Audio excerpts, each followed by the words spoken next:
Welcome back to the Dechambros podcast, where two brothers talk about their two favorite things, gambling and golf. That's right. We are back for season 1, episode 8, and we got some mics here. We leveled up. Sick and tired of having all these audio issues. So we got the mics. We don't have the stands yet, so you're going to have to bear with us while we announce this like sports broadcasters. But we got a lot to talk about. It's a work in progress. It is. And I like it. Every week we're just getting better, brother. That's so what's up.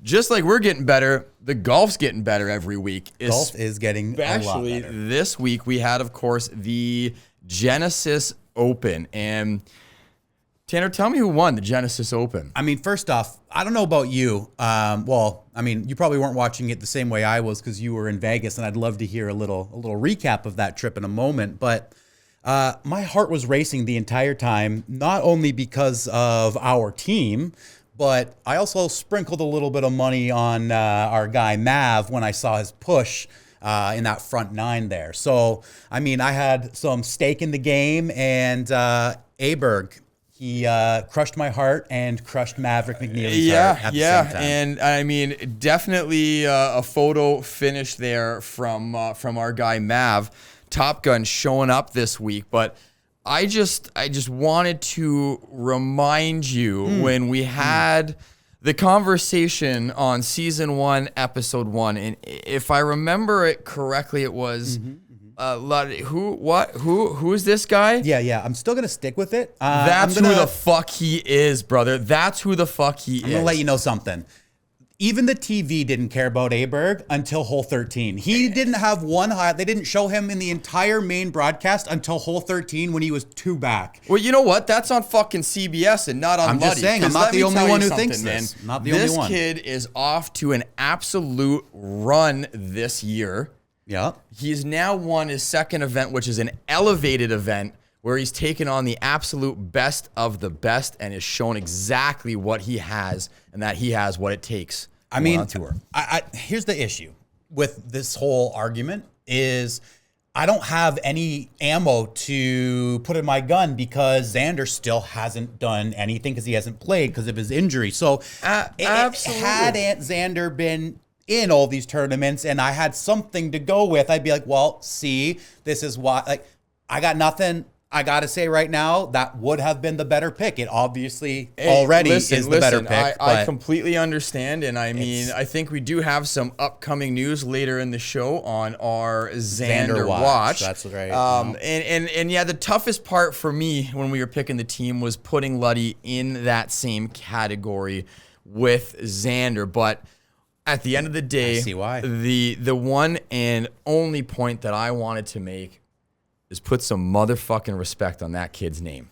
Listen, you disrespected him when his name showed up. Listen, put some respect on that kid's name. I'm gonna stick with this this take here only because if Xander doesn't play this year, we switch to Åberg. So I mean, if my hate has made him play this well, hopefully my continued hate will continue to let him play this well if we get that switch made over there. Let's see what happens. But let's continue with last week on PGA Tour, because there's a couple of more things that I want to talk about in terms of the Genesis this week. So what you got for me? One of the main things is the kind of nice thing that happened with the unfortunate events of it moving out of Riv and going back to Torrey is that we have this direct comparison of the Farmers and of the Genesis. And the big difference between those two tournaments, one being part of the elevated system and one not.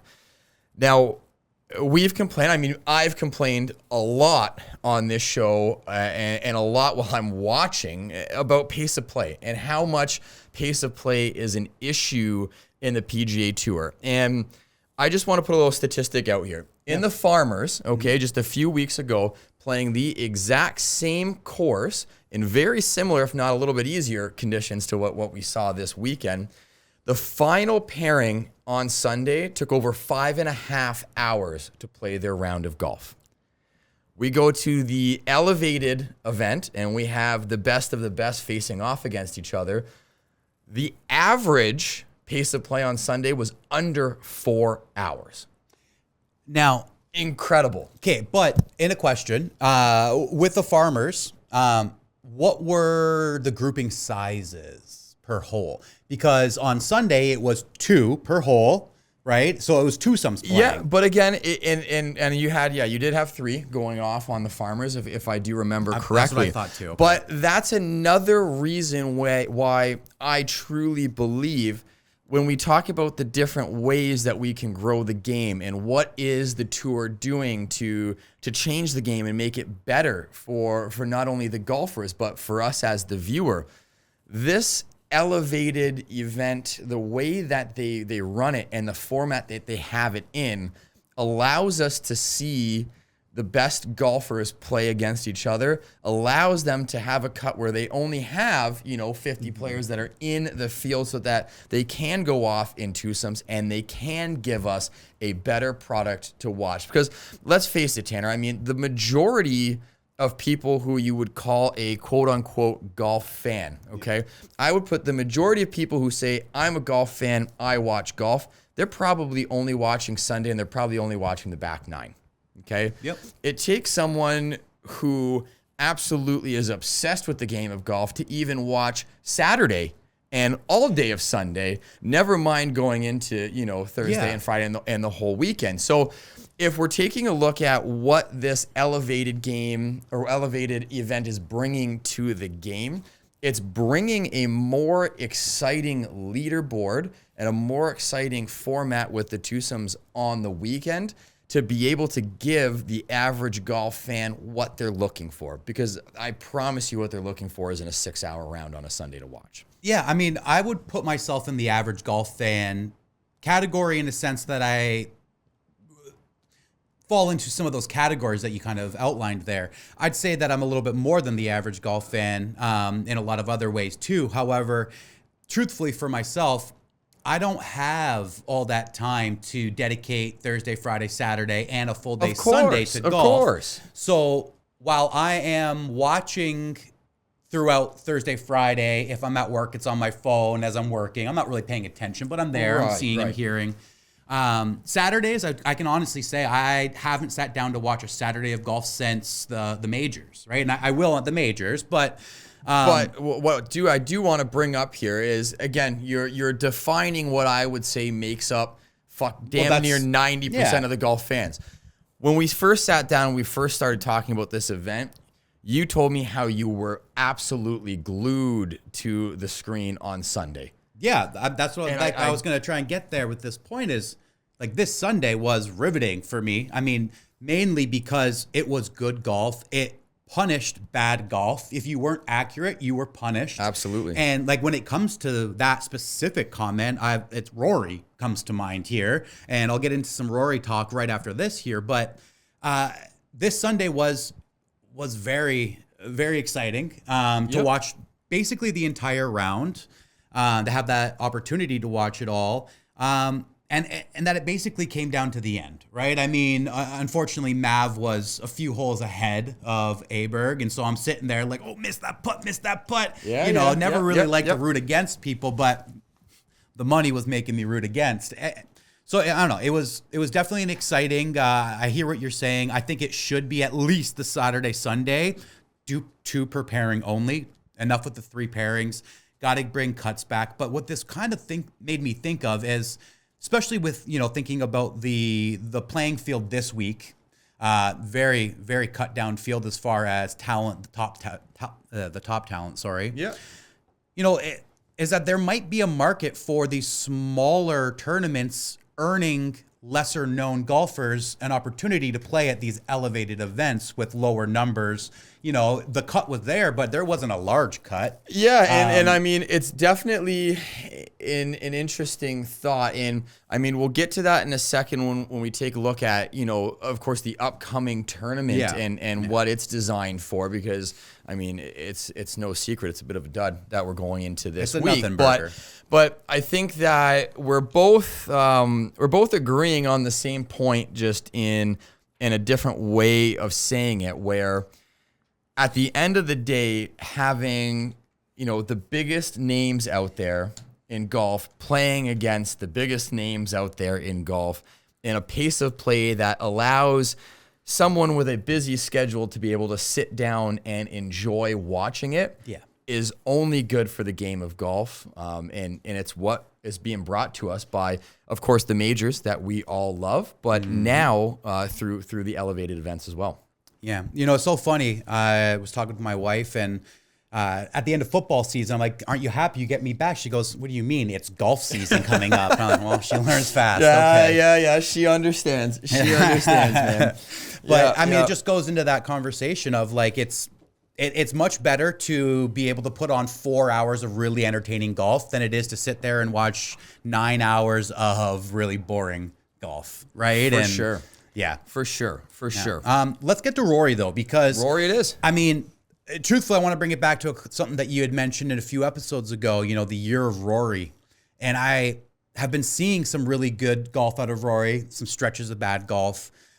This weekend, I really thought was an opportunity for Rory to lament his name on that status of this is the year of Rory. Before this weekend, okay, in my head, I'm like, am I going to be sprinkling Rory on the Masters weekend, right? Like, am I thinking Rory? Might. And then these past, this weekend specifically, so day 1, day 2, he's doing really well. Horrible day 3, and truthfully, according to his standards of golf, a horrible day 4. I mean, he was in contention on day 1, day 2, got himself out of contention day 3, and day 4 just didn't help himself out whatsoever. Was inside top 10 starting day 4, even though he had a horrible day 3 and got pushed down to what, T17, I think it was? Yeah, so Rory did finish T17. I think what's really notable for this, and I'll start by this. Am I worried about the year of Rory based on his performance this week? Abso-fucking-lutely not. Rory on Saturday statistically had his worst putting day in the last 10 years. Okay, so, I mean, Rory, who has been strokes gained putting for the entire season so far, had an off day. It happens to all of us. And, you know, you're going to have some good shots. You're going to have some bad shots. He started off the week with a 72. He ended the week with a 72, but on a hard week and on a high-scoring week. So, I mean, if you take that bad day on Saturday putting and have it just an average day, he's top 10ing this, and he's still top 20. So on, you know, a bad day or a bad tournament, still, you know, coming out with a top 20, I'm still behind Rory all year this year, 100%. I am not concerned at all.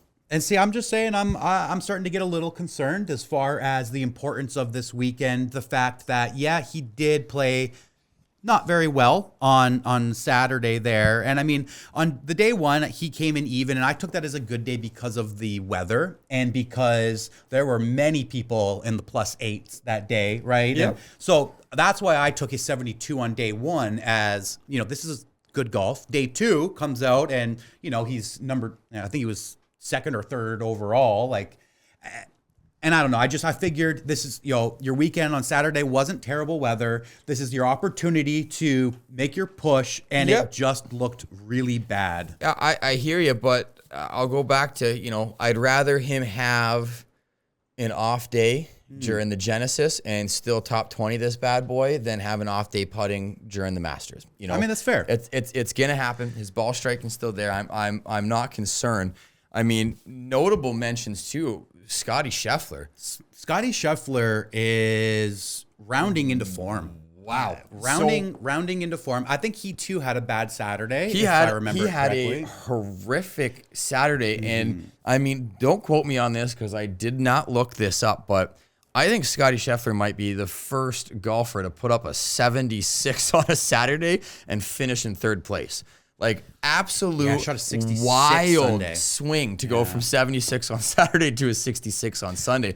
But just showing, again, hey, these golfers are fucking human. And as much as, you know, we put them on a pedestal and we idolize them and they play so goddamn perfectly that you don't think that there's any ability in them to make a mistake, they still can, man. You never know what happened when he woke up that day. But coming back on Sunday and posting a 66. Fuck, Scotty. Like, Good. I mean, superhuman, this so, guy. okay. We saw a few of the normal, what looked like easier birdies turned into pars with Scotty. Yeah. Things that are normal, as far as what we're used to seeing out of Scotty. So I pulled a few things up here just to kind of put it into perspective for sure. of what kind of a monster Scotty could be if he fixes one part of his game. And what do you think that one part of his game is, Shane? It's quite obvious. I mean, it has been and it always will be fucking putting. Yeah. So last year specifically, because he's only got a few rounds under his belt this year, last year scoring average ranked as the #1 golfer on tour.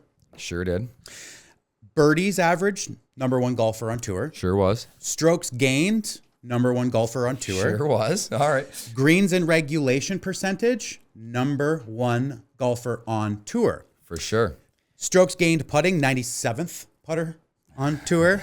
Putts per round, 34th. So, I mean, he's still getting in with low putting numbers because he's not triple bogeying. He's just missing those birds.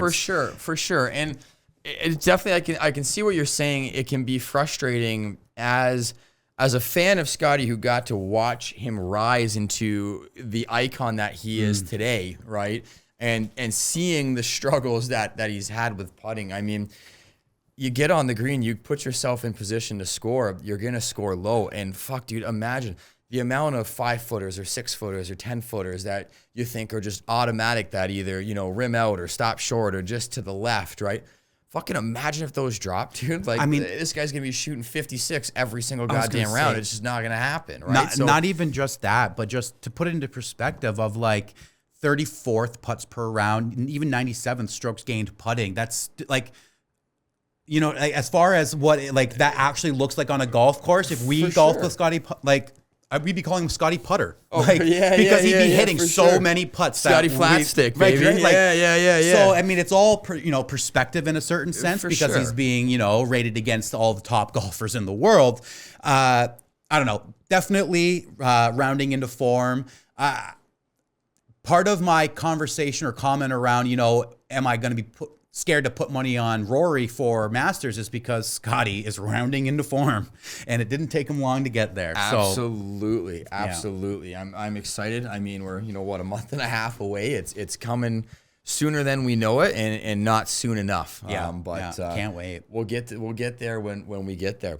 Talking about now though, let's move on because obviously the Genesis wasn't the most or the only exciting news that we got in the golf world. So.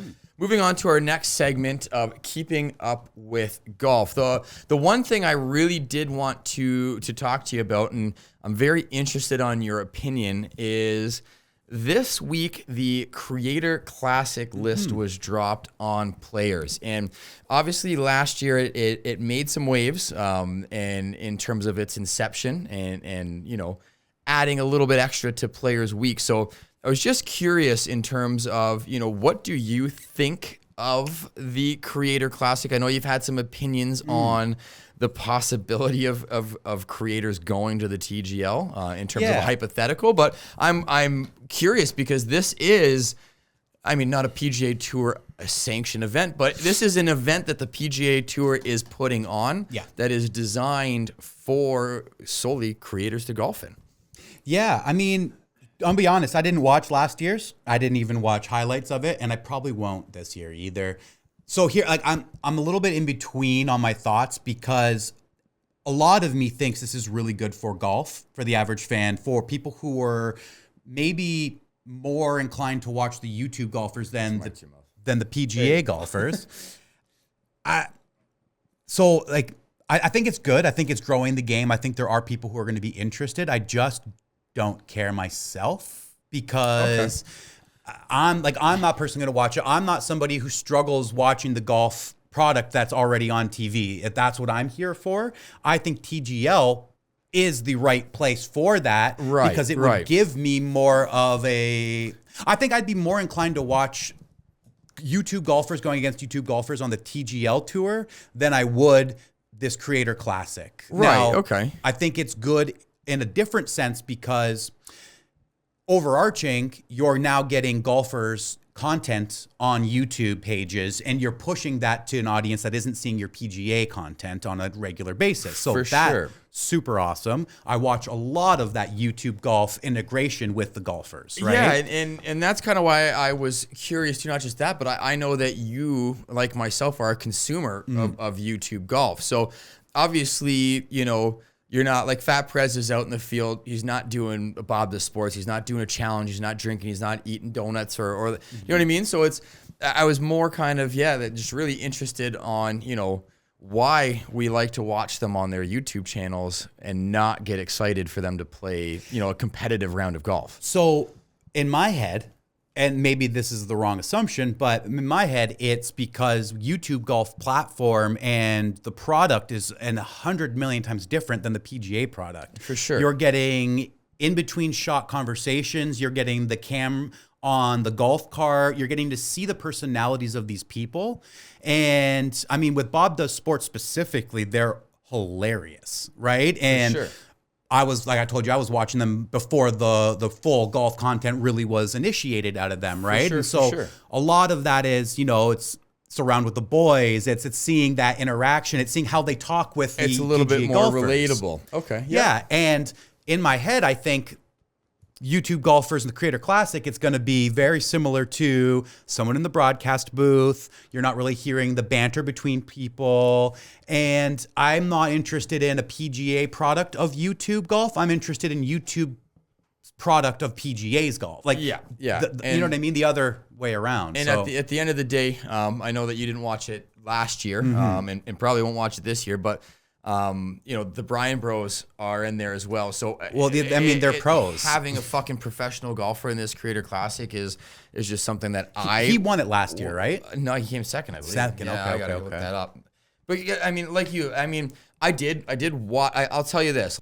So last year, I began to watch the Creator Classic, but I didn't watch it all the way through. And what I found with it, and it could just be, you know, there's such a wide variety of skilled golfers, right, throughout YouTube. And when you have, you know, professional golfers and scratch golfers and you know, the big guys that are out there just absolutely dominating, one thing, it's just not as much fun to see, you know, someone who's a 3 or 5 handicap play against someone who's in the pluses, right? It's just not interesting to me to watch. But I agree with you that when we watch YouTube golf, there's so much more to the content than just a competitive round of golf. And I just feel like the golfers, it doesn't translate well into a product that is something that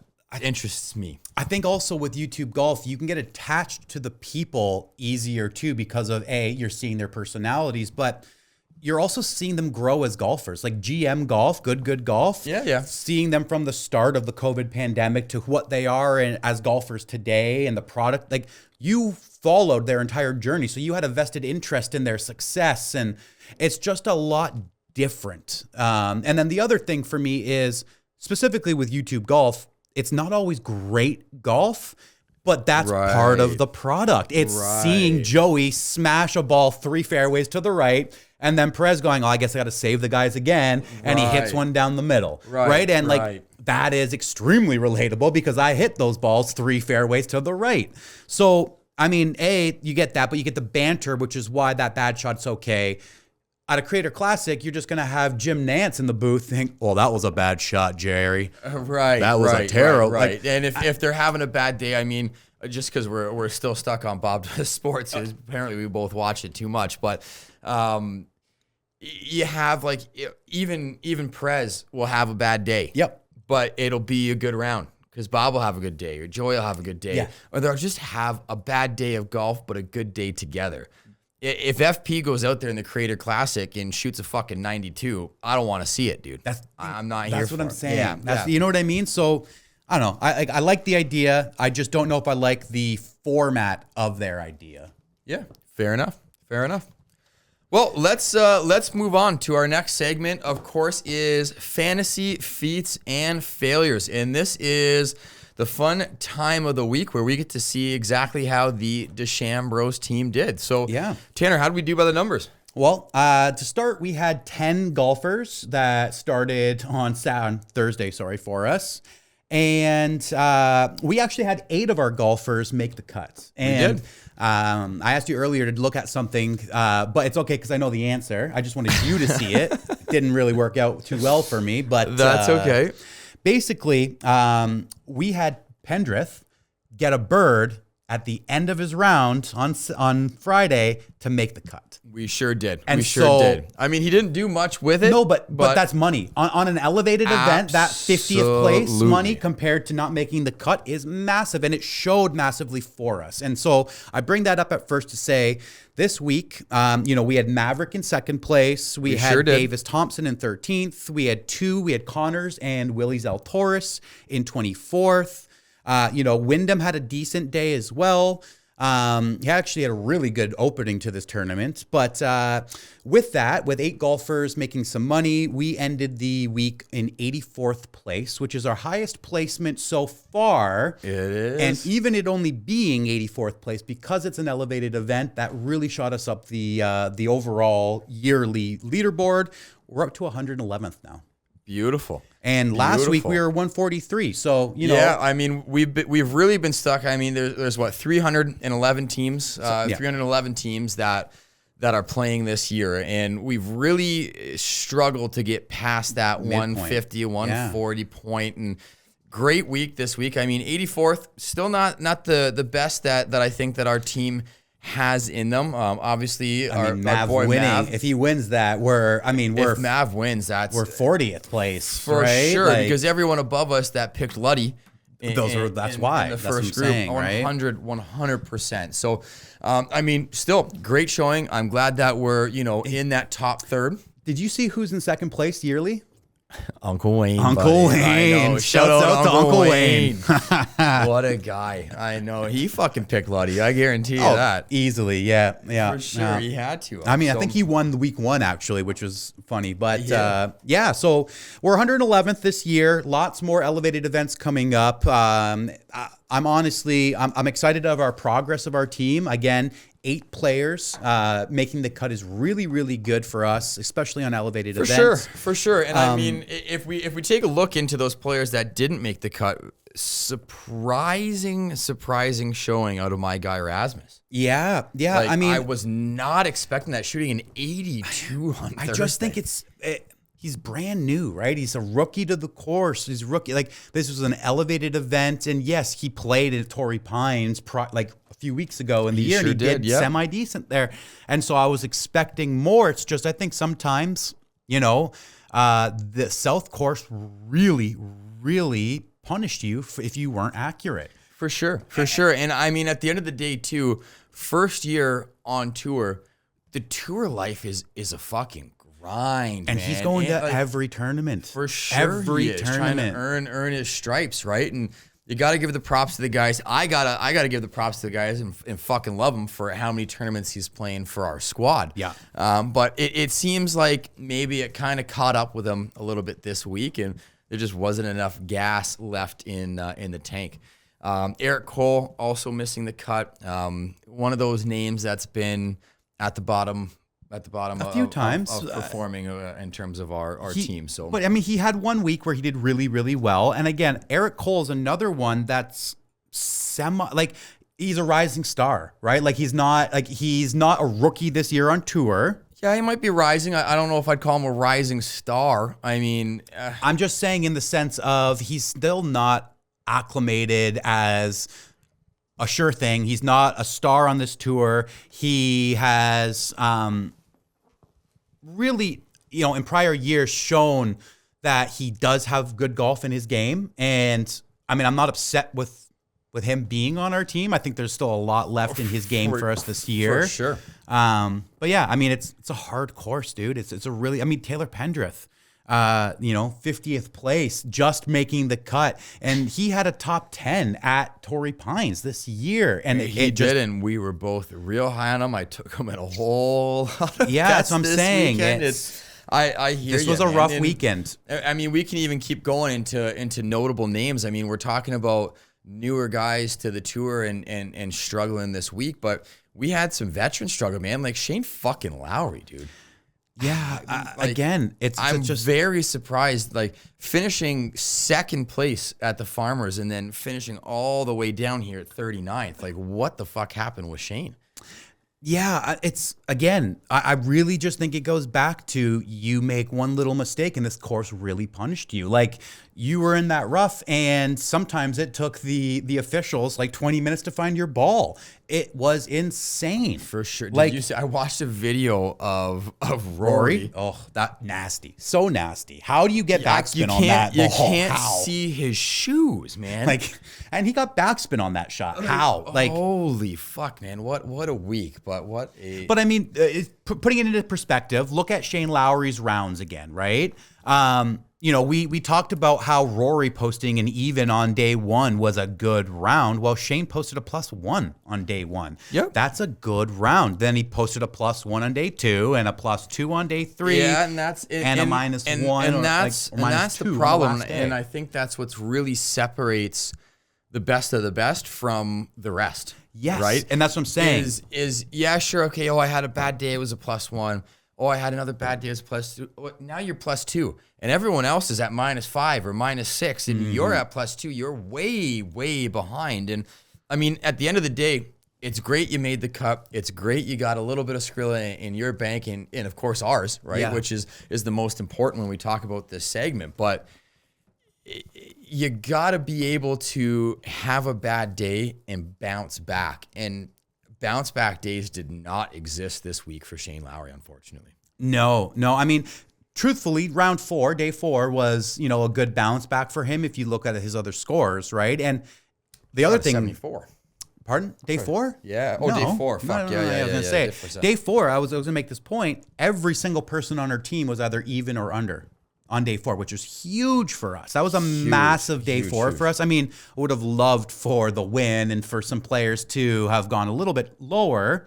I mean, Davis Thompson is one of them. He was in first or second lead, you know what I mean, coming into this day and shoots an even score and just pulls them right out of contention on a day where golfers were going low on this course on day 4, right? So him pulling an even for us wasn't really ideal. But I mean, starting the morning of Sunday, I'm like, oh my, we might have like 3 opportunities to win here, right? And then after seeing, you know, the front 9 from our boy Mav, who, by the way, flew himself to that tournament. Top Gun Mav. Imagine flying yourself to a tournament, then winning and flying back with the trophy.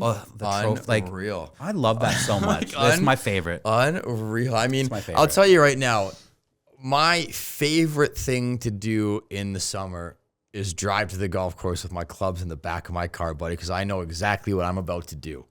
Imagine you're in the fucking sky, you look behind you, and it's just Scotty Cameron just sitting there. You know what I mean? Well, hey, I mean, with the all the stuff going on with airplanes, probably safer to fly yourself anyways, right? Yeah, it might be. All right, well, let's move on to that and talk about what's going on this week on tour. This week on tour, it's hard for me to get excited about this week, but I'm gonna be honest. If one of our 2 golfers who is in this tournament is in contention Sunday, I will watch. If not, I will probably not be paying attention to the Mexico Open. Yeah, and I mean, that's, I think, the nice thing about, you know, of course, gambling and about having, you know, a fantasy team throughout the year is it gives weeks like this week, you know, a purpose for us. Because other than that, there's not really any point in watching. Now, when I do say that, I want to kind of go back to a conversation we were having a little bit earlier today where you said, you know, by having these, you know, lower field events like we have with the elevated events, might be a cool thing to have lower field events for, you know, for the rest of the guys. And realistically, it's, even though it's not a limited field event, that's what this is for. I mean, it's realistically to just kind of sort out who is the best of the mules that are out there and who deserves to earn a spot onto the limited field elevated events and make them a little bit more interesting. Because as much as we love seeing, the best of the best go up against each other, wouldn't it be neat to see, holy shit, look there's Rasmus up in second place and it's his first year. And that's really what these events are designed for. I mean, truthfully, even like for me, one of the things that bugs me a lot, and this is probably biased because of, the Canadian Open, is I understand the value of these elevated events and which ones they've chosen.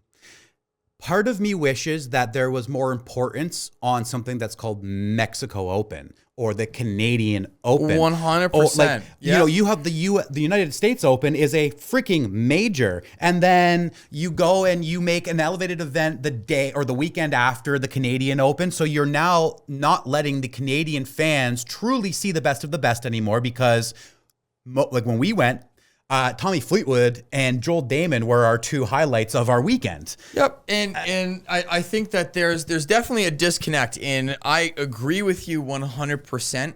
I don't know why national opens aren't more important. Yes. Now the U.S. Open a little bit different because it's put on by the USGA, right? So that's why it itself is a major, right? And I mean, it is what it is, right? But for sure, having an event that's a national open just be an absolute dud that no one really wants to talk about. And I mean, we were talking a little bit earlier today as well.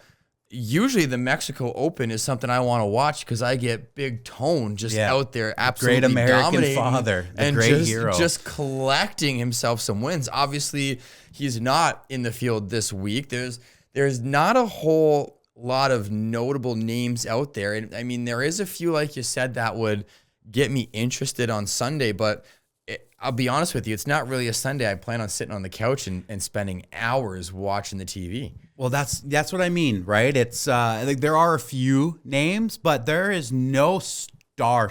There's, young up and coming stars. And like we've got Hogard, who's in my opinion, a rising star. Still his rookie year, but this kid can play. And we also got Kurt Kitayama. But I mean, beyond that, I think it's Akshay is Akshay, he's sitting there, and I love a good round out of Akshay. But I mean, that's probably the most notable name on this list. And yeah, I mean, again, you got some up and comers like Davis Riley's out there. Sam Ryder's going to be out. Like it's no Bo one. Hostler, I love that guy. Bo Hostler, yeah, I mean, Bo. It Luke might List. be the week of Bo Hostler, and I guess that's kind of what makes these weeks semi-interesting. Is you have all of these names who continue to be that kind of middle to lower end tier. They're making the cuts consistently, but they're sticking around that 40 to 50 to 35 place point, and this kind of allows them an opportunity to shine and make a name for themselves. I mean, I'm going to also just put a little bit of a word out there for my boy, Harry Higgs. If you could win this tournament and get back on this tour a regular, I think that everyone who watches golf would be very happy with that. We miss you, Harry Higgs. Please play well. Well, some of us miss him, I guess. Love that guy. Doesn't move the needle for me, to be honest with you. It just doesn't move the needle for me. But hey, play great golf. Hey, listen, Shane, you like the golfers that are the absolute best in the world. I like golfers that show personality and who have weird names. That's legitimately what it is for me, dude. Like, yeah, I mean, Bryson is by far my absolute favorite, and I think he is one of the top 5 golfers in the world. 100%. But every other favorite golfer of mine is not because they're the best. It's not because they're winning tournaments. It's always something random that I stick to, and I love them forever. If they got a fucked up name, they're on Tanner's team. I love it. I love it. A few things about this course, though. Let's go. Very long, so it's going to do well for long hitters, and there's not a lot of rough. Fairways are pretty wide, so truthfully, the longest hitters in this course are going to do well as long as they can hit that green, Shots in regulation, greens in regulation are going to be key here because the long ball is going to be massive. It really is. Some of these par 5s, some of the golfers on tour won't be able to get there in 2. But the others will, and that's going to be massive benefit to some of these golfers here. And I think that really kind of helped dictate who I'm going with this week. I was going to say, I think that leads us perfectly into our next segment, which is my favorite, 20s, 10s, and 5s, where we discuss how our bets went last week and, of course, pick our bets for this week. And it already seems like you had more time to be able to do more research to possibly make some better picks. But I'm feeling pretty confident on mine, especially with how my last week went. So I'm going to be really honest. I am not confident whatsoever. I have zero faith in my picks, but I'm still going to bet them all. I fucking love it. Well, let's start with last week. And I'll love to go first because, I got a whole lot of positive Before you do that, let's just remind the crowd here that Shane was up 2-0 on this scoreboard here for bets won. In the last 2 weeks, I have won and brought it back up. It's 2-2 right now. So let's get into it, Shane. What were your picks last week and how'd you do? No longer 2-2. My top 20 last week was Daniel Berger, who finished 12th. We got to win. Cashed that out. My top 10 was none other than Luddy. Cashed that out, won the fucking event. That's a big week. My top 5 was your guy, Sung JM. Missed the cut. Definitely missed the mark on there. Was hoping to see something out of him. Honestly, chasing the odds a little bit, I will admit it, with Sung Jae's pick. That's okay. But, 2 out of 3. That's a great week. That's a great week. It's the best week so far for either of us, getting 2 out of there. I didn't do as well. Thank God. Did not do as well. But the worst part is that halfway through the day Sunday, I had 2 winners as well. And they played themselves out of position. These Sundays are killing you, eh? Killing me. Captain Keegs, was top 20 for a few minutes there and evened himself back out to 34th place finish. I hate to see it. Just to talk about him, we didn't really touch on him. Sorry to cut you off, but another good showing, but not great showing out of Keegan. Let's continue. Yeah, another 35 to 50 overall in the world ranking showing out of the guy, right? Not elite, unfortunately. Not yet this year. I had Rory top 10. You sure did. And Rory was top 10 on Friday. He was top 10 on Saturday. And even though he had a bad Saturday, he still started the day Sunday top 10. Played himself into a tie for 17th. And if I remember correctly, that was your minus pick of the week. My minus pick of the week. And also, just putting it out there, bogey on 18. So, hey. Golf is hard, baby. I'm telling Golf you, Sunday has crushed me. We don't really got to get into my top 5, do we? We got to get in your top 5. Who's your top 5? Taylor Pendrith, 50th place finish. And DFL. very lucky to even make the cut. So I got 0 on the board here this week, and again, not feeling confident that I'm gonna get those 2 this week. But I think that's what I need, because I came into this really confident on all these other weeks, and being as unconfident as I am about these picks this week is probably what's going to get me 3 in a row. Oh, for sure. And being confident in your picks and only having 2 so far going into week 8 is a tough look. Listen, I only have 4. It's not much better. And a podcast that is all about gambling. We fucking suck at gambling. Yes and no, okay? Because, let's be honest here. Odds of getting the right pick are 1 in 150 every single time we're picking a person's name. And so to have 6 correct out of our picks, if we combine them together, We're please doing okay. Show me some pros that are doing better. Okay. Also, how many picks have we missed off by one fucking That's what I'm stroke? saying. The amount of times we're so right. close on it here. So let's move on and see how close we get next week. So, let's get there. This week, Tanner, who do you got for your top 20? I'm going with Kitayama. Kitayama. I'm going with Kitayama. So Kitayama's finished second here to Rahm, actually. Yeah, and I think 2022. He's played well here before. Again, because this is one of those tour stops where there is no elite, like this is who you're going to pick, I feel safest picking Kitayama for top 20. I had some other names I was kind of floating around. I even gave him consideration top 10. It's just I needed that win, thinking about not getting any last week, and Kitayama top 20 seems more of a lock to me than some of the other things I was thinking. You know what? I completely forgot about Jon Rahm's win here. And I mean, talk about how divided the game is and what we're missing. I mean, that was part of Jon Rahm's rise to be number one in the world. Some might call it a farewell tour. I mean... Yeah, it ended up being that way, unfortunately. But, I mean, wow. Yeah, absolutely. My top 20 this week, Tanner. Thank you so much for asking. I got Jake Knapp, man. Jake Knapp's been having a pretty sneaky good season so far. Finished T17 last week. So, realistically, when I was going through the list of names, it was pretty much nope. And there was only a few names that I really thought had the opportunity to do anything this week. And Jake Knapp's definitely one of them up there. I think that he was an easy top 20 pick for me. And at plus 160, got pretty good odds for him as well. Yeah. I mean, Kitayama's minus 115. So for the top 20, some might say I'm chasing, and you wouldn't be lying. You would not be lying. Well, what about your top 10? Who you chasing there? Well, I had a name, I scratched it out, and I put another name in. You know what that means? The first name's probably going to hit, and the second one won't. I'm going with Sam Stevens. Sam Stevens? I'm going with Sam Stevens. Top 10 strokes gained, tee to green this year. Second, Farmers Open at a long, hard golf course. This one's long, not as hard.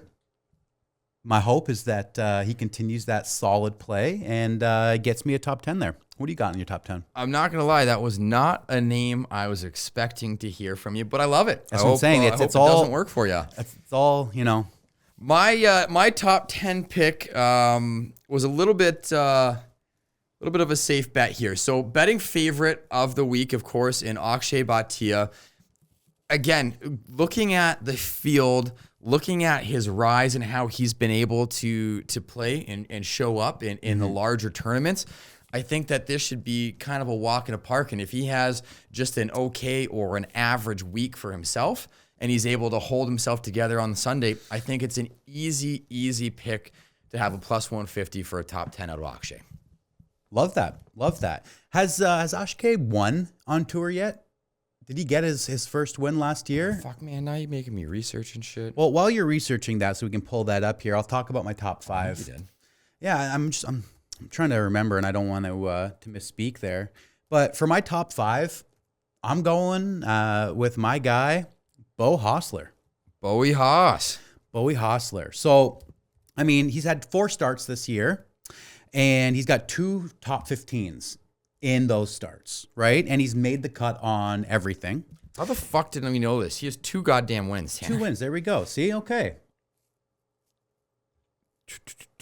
2 wins. Valero 2024 and Barracuda 2023. Okay. Barracuda was 2 years ago. Valero was last year. Yeah, okay. yeah, Nice. Good for that. Okay. So kind of like your pick a little bit more, thinking about that now. But hey, we're going back with Bo Hostler here. So 2 top 15s in 4 starts. Made the cut on all of his starts this year. He is a long bomb driver. He's got that long bomb there.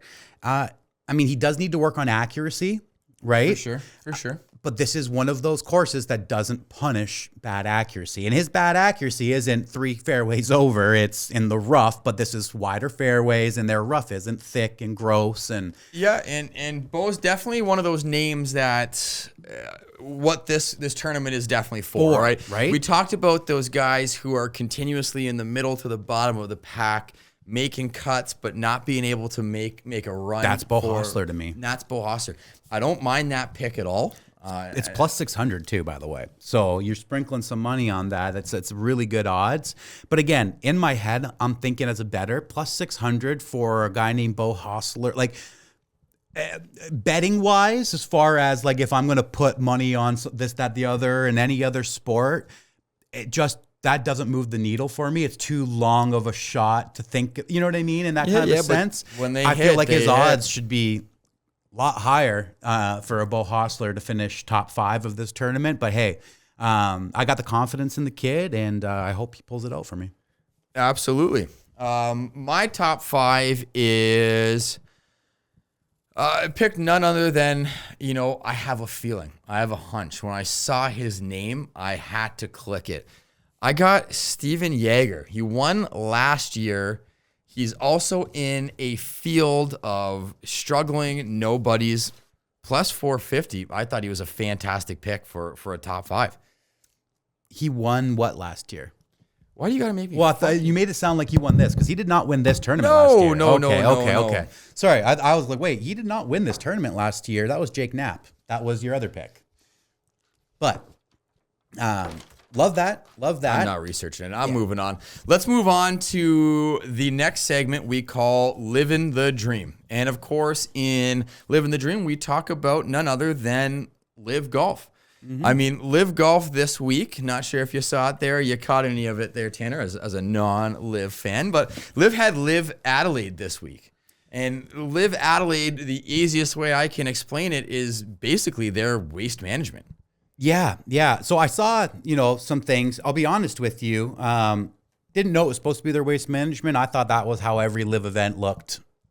It didn't look different. I don't know. I feel like I'm coming on as a hater with 100%. 100%. I mean, they had over 100,000 people every single day that packed it. It's massive. I mean, that is massive. Realistically, when you look at it, the one good thing that they do with LIV Adelaide is go to fucking Australia. Yeah, it's I cool. mean, Australia is so starved for golf, and it was such a golf-hungry country, right? Yeah. I mean, it's a beautiful place to visit, beautiful place to play golf, and they want to fucking watch it there too. So kudos to LIV for being able to capitalize on that market. For those golfers, like, hey, let's jump on a 22-hour flight just to go play 4 days of golf and jump back on a 22-hour flight. I feel like that's what they signed up for. I know. And I feel like that's what the money's for. Oh God, yeah. Hey, they're all getting paid well. So I mean, you want to talk about the money?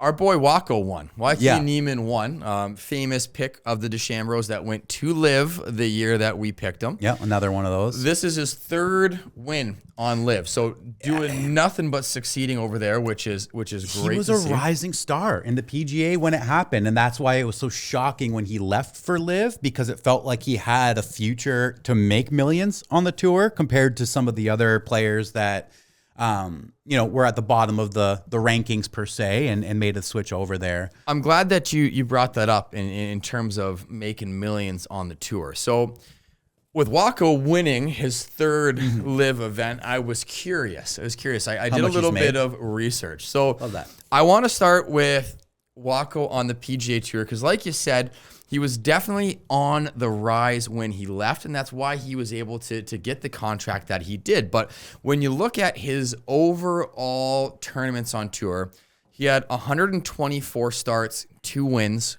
What do you think that he made? Oh, man, you're going to make me seem like a fool. This is old PGA before the elevated money. It was 124 starts, 2 wins. So those 2 wins got to be at least $3.5 million in those wins or more. Because those $3.5 million. That's now you're getting that with the elevated events. You're getting like 1.4. Well, I'm saying both wins together. Oh yeah, combined. Yes. $3.5 million in the wins. Probably some top placements. 10, 9? Not bad. Not 15 million. 15, okay. Just over 15 million in 124 events. He's been on LIV now for the last 2 years. He's won 3 times. He's accumulated over $40 million on the course alone. Yeah. I mean, okay, I'll be honest with you. That's big numbers. Love that for the guy.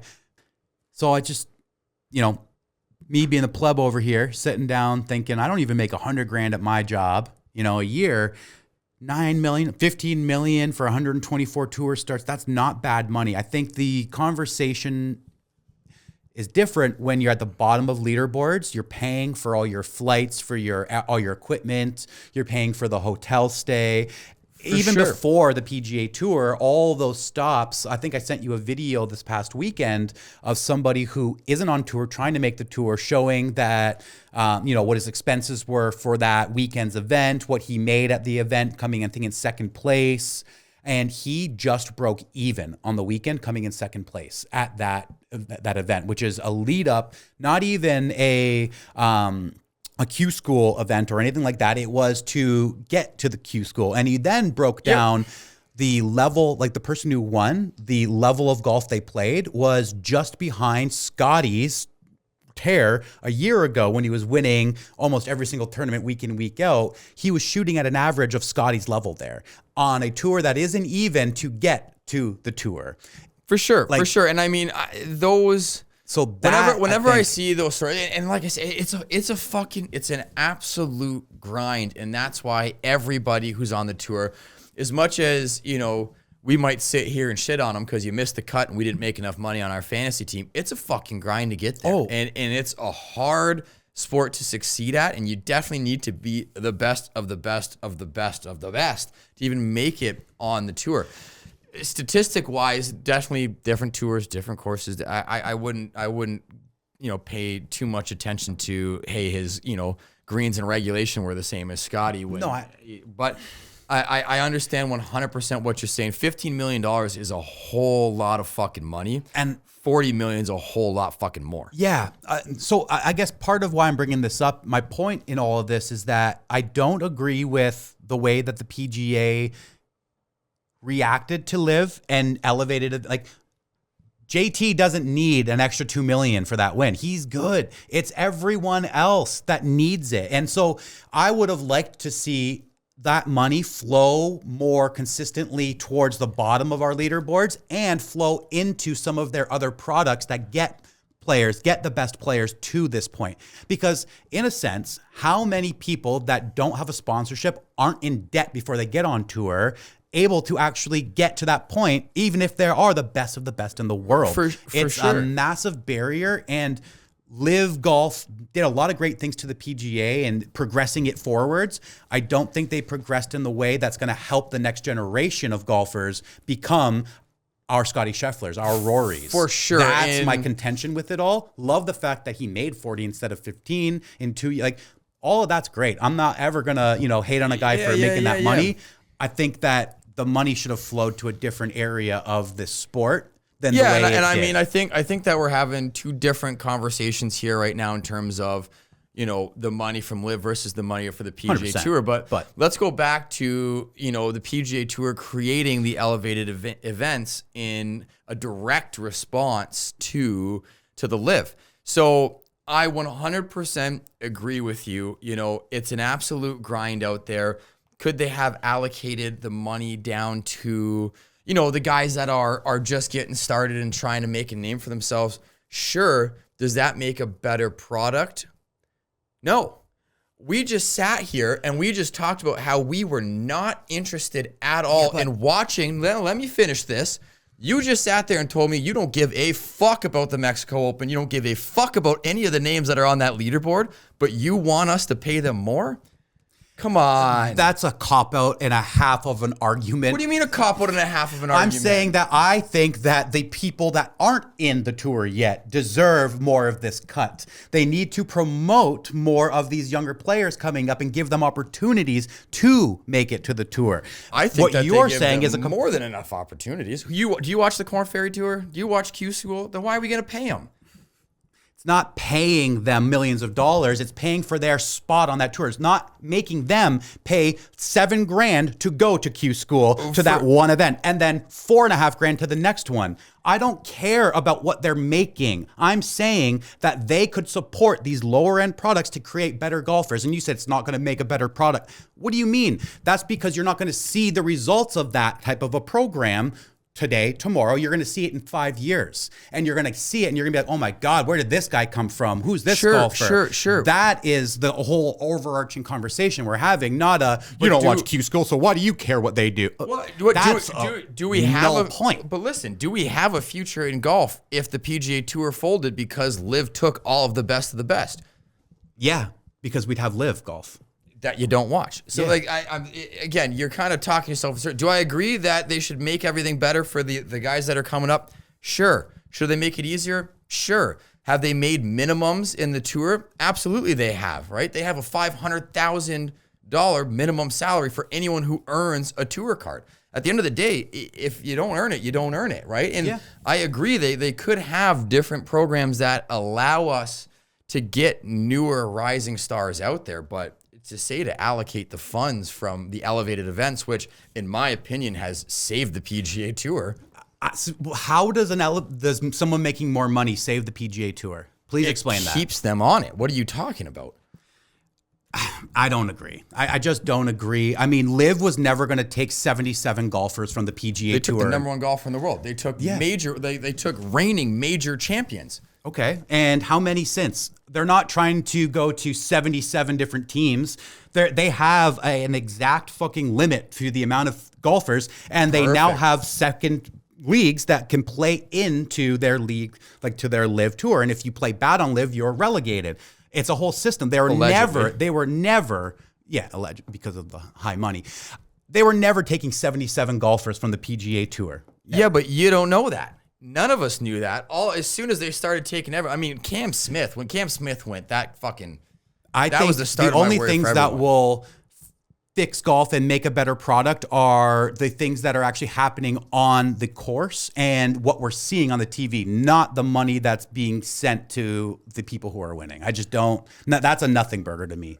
For sure. I mean, it's a whole lot of something burger for all of the fucking members of the PGA Tour that stayed for that money. And I mean, at the end of the day, we can argue all you want, but there's a lot of guys that talked about legacy and talked about tournaments and talked about how much this mattered to them that saw the paycheck and left. And then you have a lot of them who stayed who said those things. Do I think that the money... Okay, let me start with this. Do I think that the money makes a better product? No. Do I think that LIV overinflated the market to a point where we're really not at a sustainable part? Yes. Do I think taking the money that we're utilizing for elevated events that is making a tournament that we both love to watch and taking that away and putting it somewhere else is going to be better for the game of golf? No. And that's the end of the day. Well, and I just disagree completely with that last part of your statement. But that's why we're humans and we can have differentiating opinions, and it's nice. I mean, at the end of the day, I think what we can both agree on is LIV Golf and the PGA Tour just need to come back together. We need to figure this the fuck out. I mean, I know you weren't watching Sunday, but I was, and Tiger made an appearance on the broadcast booth there, and he gave us a little segment that it kind of sounds really good for the future of PGA and LIV Golf. So, talking about that, he talked about how, fans of golf really want to see the best of the best play against the best of the best on the PGA Tour. Said that word for word.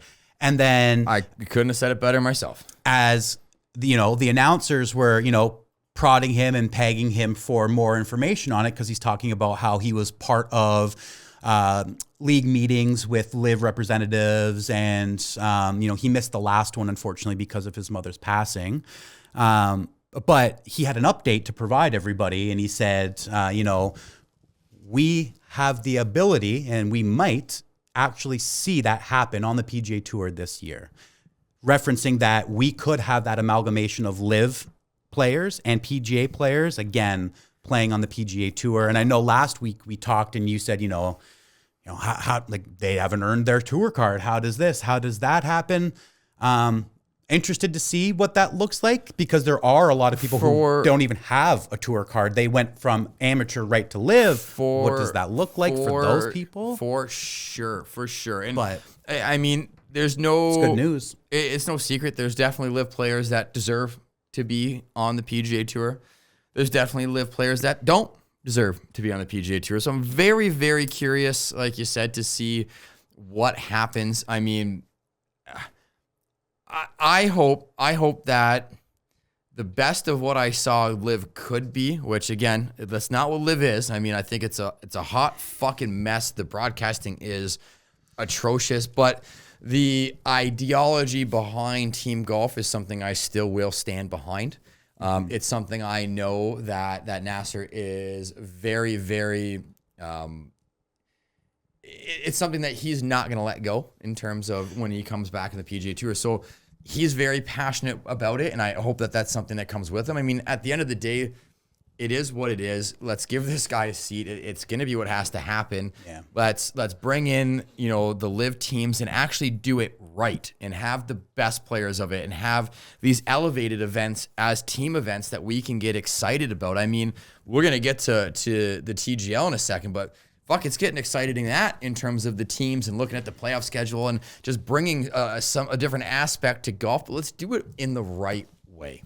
I'd love to see, an agreement made where LIV Golf comes back to the PGA and they run specific events, right, that are LIV team events. For sure. And instead of switching the teams, creating teams of PGA players directly against the teams of LIV players.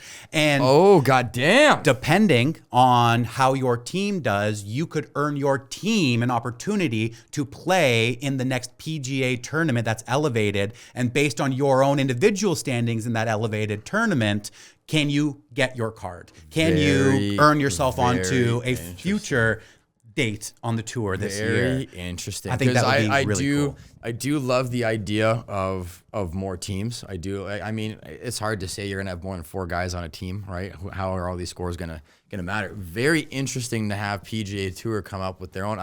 I'd be really interested to see what names and logos they come up with, because it can't be fucking worse than what LIV gave us. But I mean, positive news coming out of the cat. Let's see where that goes. Yeah, and then one last thing here. Yeah. Just because we mentioned the Xander watch, I just wanted to put something out there. Xander has let us know that he's targeting a return date, and it is actually coming up in a few weeks here. Is it in 2025? It is in 2025, yeah. March 6th, the Arnold Palmer event. Oh, beautiful. Invitational there. Yeah, elevated event, and he wants to get in and get some professional rounds in before the Masters. That was what he had said. Absolutely, so, love to hear it. You love to hear it. We could be seeing Xander back in a few weeks here. So I'm hoping for good things there. And let's move on to the TGL here, because I think there's a few cool things that happened this week. For sure. So in our last segment of the day, of course, tomorrow's golf league today. We talked a little about TGL, and there was a real big change that happened this week, and that change became the star of the show this week. They listened. Yes, they did. They heard and they listened, and they changed the hammer rule. Now, it's not exactly the same as how I pitched it, but each team now being able to have 3 hammers for the entire round, a team being able to double up a hammer on another for a hole. Very, very interesting stuff. And the hammers were flying on Monday. 5 hammers were thrown in Atlanta versus LA. The Atlanta versus LA was a 6-5 victory for Atlanta. So a real close game, real competitive match. That was a good one. 5 hammers were then thrown in Atlanta versus the Bay, where the Bay took that victory of 6-5 over Atlanta. So again, hammers being thrown, making it a competitive match. Then the Bay took on the Boston Common, where 6 hammers were thrown, all 6 hammers having a 5-4 victory for the Bay, crowning the Bay the absolute juggernauts. I was going to say, so who's left over as undefeated now? That's the Bay. I'm glad that you asked. So I wanted to go through the standings, because we now have every single team playing their first 3 matches, okay? And in the standings, of course, we have the Bay being undefeated. The Los Angeles Golf Club, of course, losing 1 match, okay? Atlanta Drive, New York, and then we have Jupiter Links and Boston Common. Now, the real interesting part here, Jupiter Links, of course, being led by our guy, Tiger Woods, currently second last, below the playoff cut line. So when we're talking about playoff picture, Boston Common's struggling without a win so far. I don't know how that team can't pull it together, but they just can't seem to find a way to win. They've got really good players too. It's surprising, but it also goes into a lot of my thoughts of it's not as important to them as other things. And even with this, Åberg wins and then jumps on a flight, and you see it. He's like yawning. Plays back-to-back matches. Plays back-to-back matches. It's like yawning. It's like I agree. There definitely could have been a better way. I think that they kind of tried to push this, obviously, with President's Day and having the whole day people off of work and trying to capitalize on that for the ratings. I think the Monday was a little bit of a push on the players, but I mean, we still had good rounds. And when I'm talking, previously when we were talking about LIV and how I believe in the excitement of, the team golf, this is where it's really coming down to adding excitement into the TGL. So this week, there's a few matches coming in. On Monday, we have LA versus New York. Mm-hmm. We also, on Monday night, have Boston versus ATL. And then on Tuesday, the Bay plays Jupiter Lynx. Now, what's really interesting about that is both teams, New York and Jupiter, both of them only have one win. So they're right on that playoff cut line. Now, when you're looking at the tiebreaker, it's holes won. And New York Golf Club has more holes won, so they're above that. But if Jupiter Lynx can take down the Bay, I mean, it's going to be a tough one for them. Yeah, I mean, first off, I'd love to see Boston get their first win this week coming up. For sure. That would be a good one. And then secondly, I would absolutely love more Tiger on this, right? Speaking of Tiger, that whole 199 mishap is probably my favorite thing that's ever come out of TGL because it showed their person, like they were dying laughing at him. They're like, oh, you're the GOAT. And you make these like, that is what that was like, but this is something exciting now for me as an average golf addict fan, 100%. Sprinkle that in there for you. I like that. It's that's the stuff that I care about. And I could definitely see where the mix-up came. So the mix-up, of course, coming from being called out 99. And as someone who has, 4 different rounds caddying a friend in amateur events, that's how we call them out. If it's 165 yards, we go at 65 because you can see. I was going to say the main difference is you can see. If you called out 99 to me and I'm looking at a 200-yard shot, I know that's not 99. I know you mean 199. When you're looking at a screen that's 65 yards away from you, 99 looks like 199, looks like 299. Yeah, you got no idea, right? Kind of a funny little mix-up there. Love that. Unfortunately, a mix-up that led to a loss. But also, quickly. Yeah. You talk about, leave it on this one for a second there. You ask, like team names on the PGA versus the LIV names. Automatically already, I have no issues with any of those names. Great names. The Bay Golf logos. Club, Los Angeles Golf Club, Atlanta Drive Golf Club, New York Golf Club, Jupiter Lynx Golf Club, Boston Common Golf. Like I think Boston, out of all the names, I mean LAGC, just like everything, all the LA is gonna just have an LA team. It fits. It all fits. Jupiter Lynx, love it.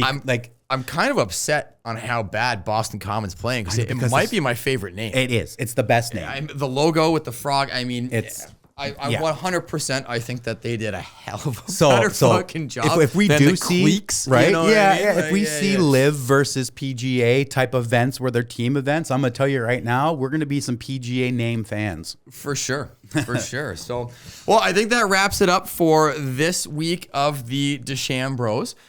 Join with us next week so we can see exactly how our team did. How our 2 golfers did. Yeah, well, that's our team.